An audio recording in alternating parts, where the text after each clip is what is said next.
If I could switch gears real quickly, and thank you, by the way, Paul. One of the new initiatives this year as well is our so-called High Five initiative, and these are really 5 rules, 5 codes of conduct for fans at the stadium. Mike, we'll pass those out for you. You know, one of the things that caused us to really look at all of the operational issues at the stadium in terms of things that we do. One of the issues that caused us to look at all of these issues was the rising level of what we thought was bad behavior in the stands. And as a result, we looked at the pass-out policy, selling beer, and the smoking policy, and I think this all plays together. As part of our effort this year and in years to come, we will be promoting very actively with all the vehicles that we have, website, cards that will be distributed by our security staff, season ticket will receive all this information in the mail over the course of the next couple of weeks. But we're asking folks to really abide by these 5 rules of conduct. We're calling them High Five. We have student groups that will be in the tailgate areas passing out this information, encouraging our fans to be hospitable. We'll have a lot of visiting fans this year, whether they're coming from Marshall for the game on September 4th, or from LSU, or from any of our other conference opponents. And we really do want to emphasize that we are doing, I think, a pretty strong job of encouraging our fans to be a little bit more hospitable, to cut down on bad language, to remember that there's mothers and daughters and aunts and uncles and kids sitting throughout our entire stadium. And we certainly want everybody to have a chance to enjoy, a Mountaineer game.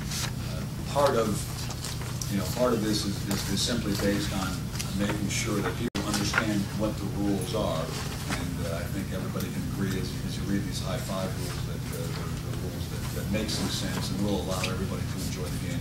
We want to do all of this, of course, without impinging on the tremendous home field advantage that the Mountaineers have had over the years, and that's helped us win games. It's a very difficult place to play. I think I'm right in saying that we have a home field winning percentage that's in the top 5 or 6 in the country.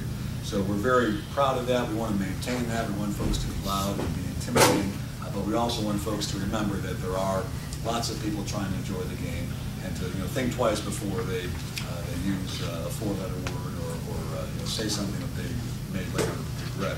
I'd like to ask Chief Roberts to come up. His staff was integral in working with our staff to put these High Five rules together. Chief? Well, I guess I'm the old man of the podium because I've been here. This is my 26th year, so I've seen about all of it that you can see. The goal is with the High Five actually to make it a better environment. So we want it to be loud and we want it to be spirited. But, at the end of it, it's got to be safe. And that's what our goal is to make sure everybody has a safe experience at the game. I know that there's been debate by different groups about the alcohol.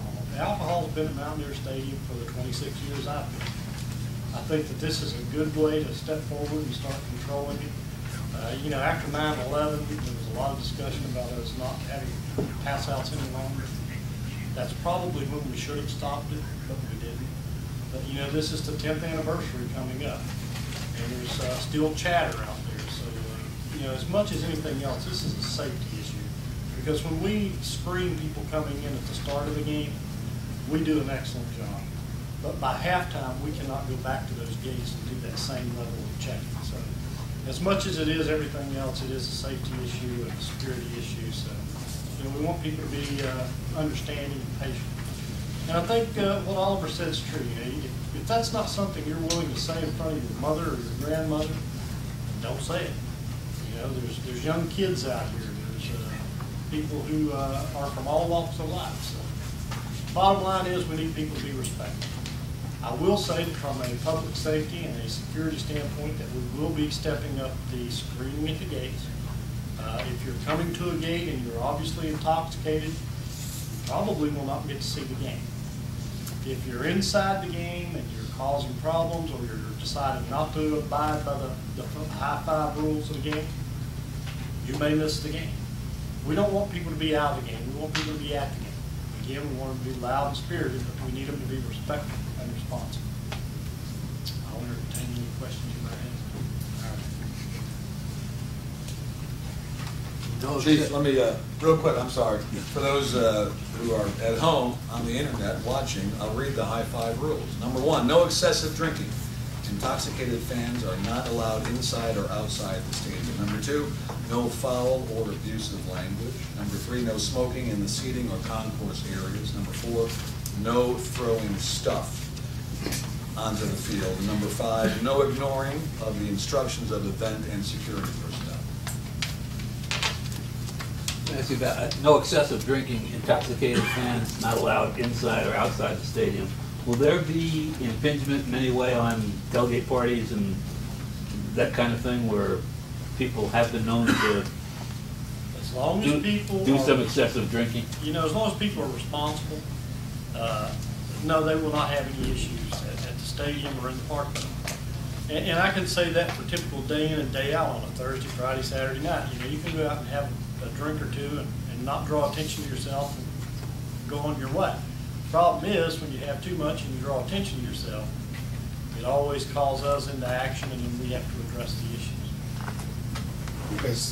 Are you guys stepping up patrols outside the stadium during tailgating?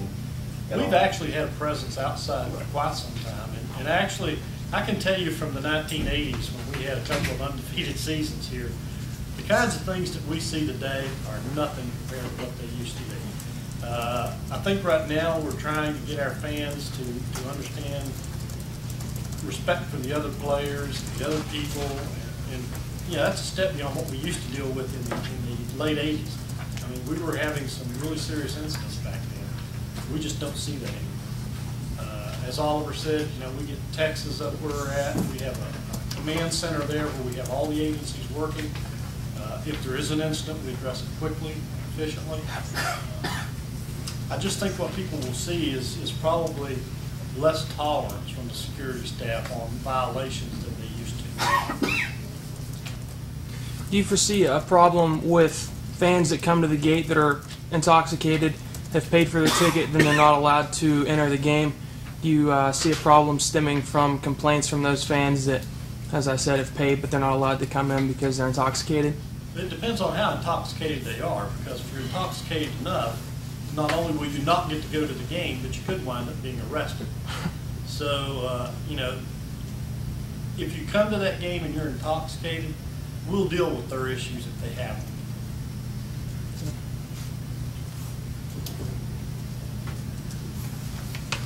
Thank you. I appreciate y'all coming by this afternoon. Thanks very much, and we look forward to seeing you. I'm sure most of you will be gone for practice and other activities, but we look forward to seeing you very soon. Thank you.